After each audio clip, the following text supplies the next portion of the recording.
Welcome to Learn It, a series of digital scrapbooking tutorials by Studio Wendy.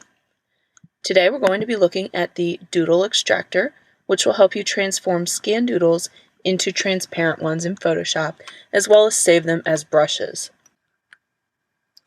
So here we are in Photoshop Elements. You'll see I have my scanned doodle here up on the screen, and you'll see I'm in the Effects palette. I've clicked the Photo Effects icon and selected the Doodle Extractor set of actions from the drop-down menu. In the palette, you will see 5 different actions. Part 1, Part 2 Original, and Part 2 Alternate, Trim It, and the Brush Maker. Whenever you want to get started here with a doodle, you're always going to run Part 1 first. Then you will choose either Part 2 Original or Part 2 Alternate, depending on your system and version of Elements. Give each one a try at the very beginning and see which one works best for you. That's the one you'll want to use. Then you can run the Trim It action and the Brush Maker action. So we'll get started with Part 1. Click it and press Apply. We're going to get a message that we want to make sure we run Part 1 first, and that when we are prompted we need to drag the level slider so the doodle is solid black and the background is solid white. So press Continue. And here comes up this dialog, the levels. You'll see our original doodle was gray. And what we want to do is grab this one, slide it all the way over until that turns black. And we want to make sure that we slide this white one to the left a little bit to make sure this background area is also completely white. When we're happy with that, press OK. Then we get a message that when this action's complete, we need to Alt or Option click on the layer mask so that our document will appear to change all white. So go ahead and press Continue. And we are coming over here to the Layers palette. Here's the layer mask. And you want to Option or Alt click on the mask.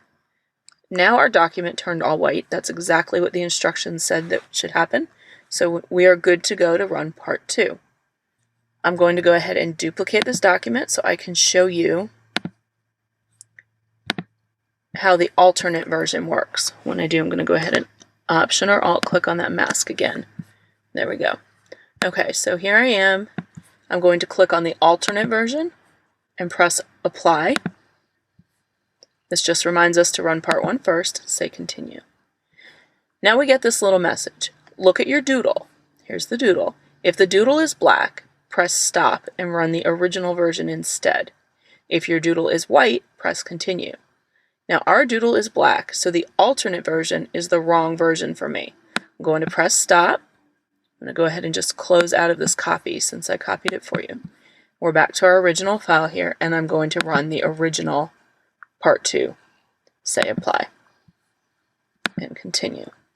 Now it says look at your doodle. If the doodle is black, press Stop and run the alternate version instead. If your doodle is white, press Continue. The doodle is white, so we're good to go this time. We're going to press Continue. On this screen, you'll see a red outline around your doodle. If you had any stray pixels out in these areas, they would also be showing up with a red line around them so you can see them. What you want to do here when this action pauses is crop the canvas down.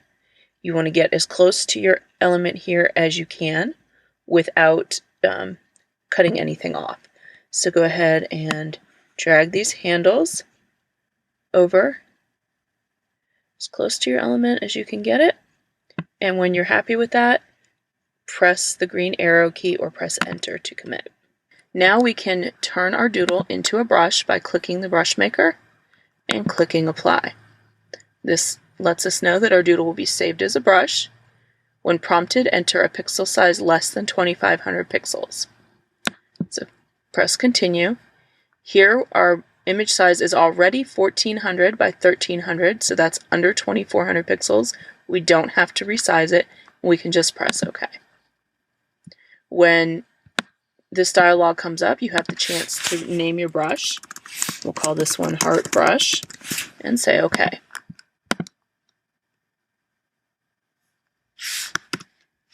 Now that the action is complete, we can go into Edit,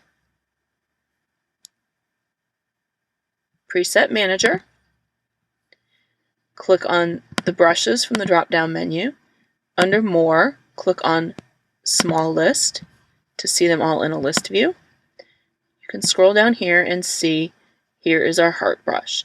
If you want to save this brush to a set that you can load again later, click on it. If you want to add more than one to the set, just Control-click on all the ones you want to add. Once you've made your selection, click Save Set. This is putting it by default into the brushes folder, but you can also just go to your desktop and put it there if you want. Just give it a name, Heart Brushes, and click Save. Now you have an ABR file that you can give out to other people to share, to sell, or to back up. And that's all there is to creating a brush from a doodle. Thanks for watching, and look out for more Learn It tutorials from Studio Wendy at Scrapbook Graphics coming soon.